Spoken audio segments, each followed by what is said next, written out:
Ben Shapiro is an American media figure famous for his polemic style, slick delivery, and looking like the bad guy from the 2007 Nicolas Cage movie Ghost Rider. The New York Times once described him as the cool kid's philosopher, which... Ben champions various conservative causes, including opposition to trans rights, opposition to government action on climate change, unleashing the darkness of hell upon the souls of unsuspecting mortals, and opposition to abortion. I list them not to sway you, but because they're going to come up. And, for reasons that will be deliciously ironic later on, he's also an extremely talented violinist. In recent months, various states in the US have voted to criminalise abortion, and in Northern Ireland, one of the 4 countries that make up the UK, it's been criminal since 1861. I assumed, wrongly, that the pro-life position was always a religious one, because one of its chief supporters is purveyor of high-camp, mild-mannered evil Pope Francis the Only. But Ben Shapiro showed me the truth. Although he is religious, he doesn't support his position on abortion with religion. And for me, that's more interesting. If somebody says they want to criminalise abortion because God says so, then they'd have to prove that God exists, prove he does say that, and explain why the government should listen to God when he spends most of the year living in a tax haven. And that's just not an area of philosophy I personally find all that interesting at the moment. If God does exist, and he's watching the show, then, oh Lord, if it pleaseth thou, subscribe and click the bell. I know Ben is frustrated by people coming to him saying, if you're pro-life, why do you support the death penalty? Or wars? Or why were you the bad guy in the Hunger Games film? And I think I can help by being just a little more precise. Ben is pro-state-forced pregnancy. If somebody is pregnant, he thinks it is okay for the government to make them stay pregnant unless being pregnant is medically going to kill them. Ben says adult humans obviously have a right to life, and then he points to fetuses and says, look, at X number of weeks, you've got a heartbeat, fingers, toes, they're human. Even at early stages, when fetuses lack some of the things that grown humans have, they usually develop those things. So if we can't draw a certain line between right to life and no right to life, we should act as if there is no line. For those on the pro-choice left, maybe we can see why we sometimes fail to persuade, because those who support state-forced pregnancy have conceived a very different kind of argument. If you believe that life begins at conception, and that life is morally fully equivalent to a grown person, it must be a little distressing to know that abortions go on. Ben certainly seems very upset by it. And if you believe as he believes, then I'm afraid I've got more bad news. Fertility clinics, where people go if they can't have babies, delicately extract eggs from human follicles using a needle guided by ultrasound. And then they extract spermatozoa, that's the scientific word for jizz, through a complex medical procedure known as wanking. Or if you're a bit put off at the idea of busting a nut in a hospital, you can use one of these $6,000 sperm extraction machines. That'll put you at ease.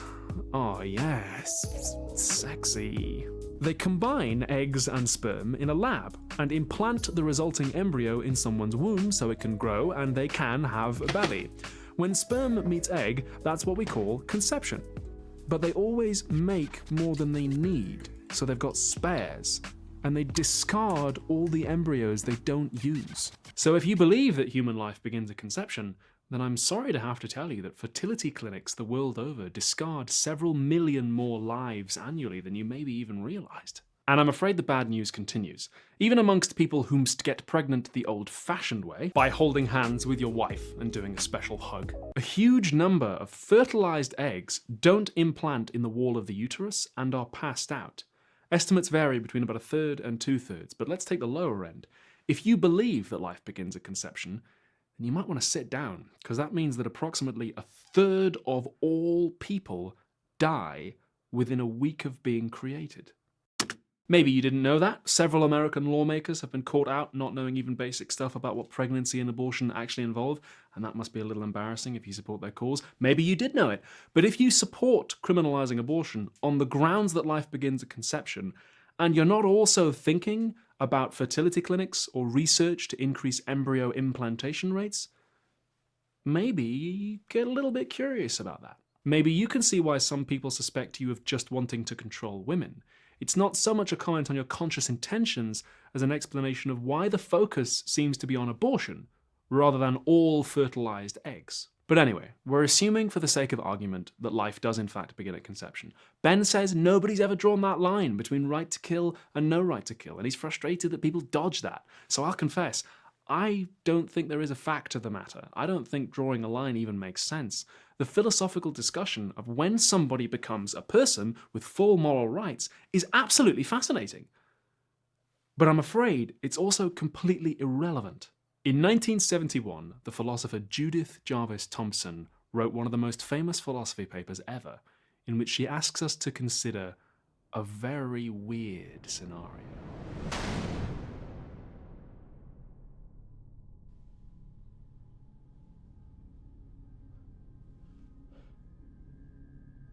Where am I?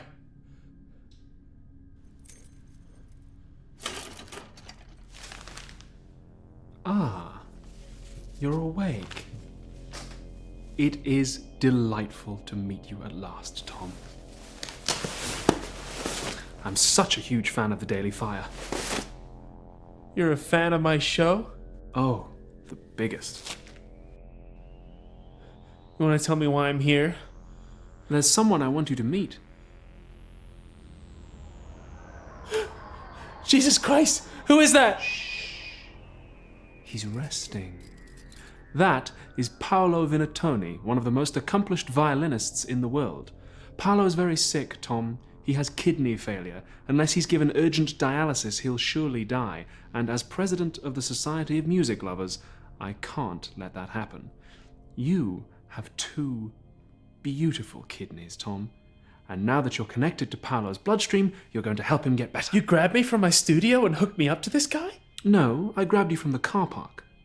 Sorry about hitting you over the head, by the way. I couldn't risk knocking you out chemically. Anything that gets into your blood will get into Paolo. This is sick! It's kidnapping! Well, I suppose technically it's illegal, but it's all for a good cause. Help! Help me! Sir, I'll politely ask you to lower your voice. If you have objections to this arrangement, I'm only too willing to listen to them, but I must insist we have a civil conversation. This is kidnapping! It's kidnapping! Let me Sir, out of here, sir, asshole! I'll consent to a robust discourse, but I must ask you to adopt a more friendly tone, or I might have to go with my backup plan. Yeah? What's that? You want to volunteer?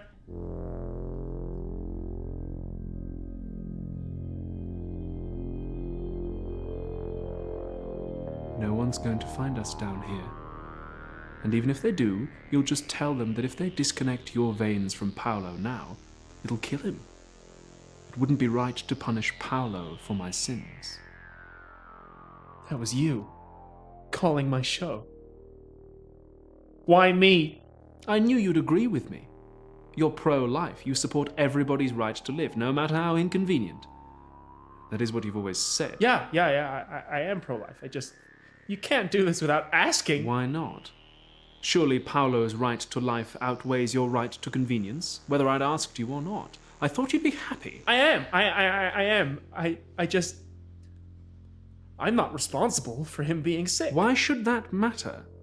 I don't see why his right to life should depend on the manner in which he came to need your help. You're his de facto guardian now. If you pull out, he'll die. Do you know what dying of kidney failure is like, Tom? If I unplug you now, Paolo will get weaker by the second. First he'll have trouble breathing. The phlegm will build up until it bubbles out over his lips and onto his shirt. He'll piss brown urine all over the bed as his hands and feet swell up and his veins jump out from his skin. Finally, he'll lose all muscle control and lie there, paralyzed, shitting himself into a massive heart attack. Is that what you want? No, I don't. I want to help you. I want to help the Society of... The Society of Music Lovers.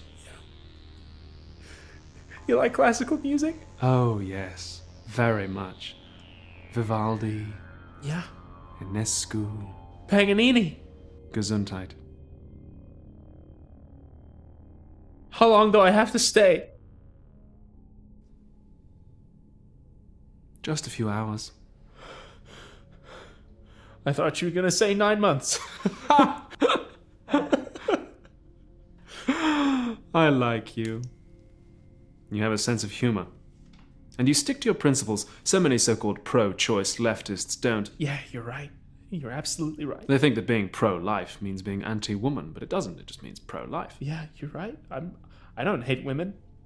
I married one. I have 2 little daughters. Ashley and Rebecca.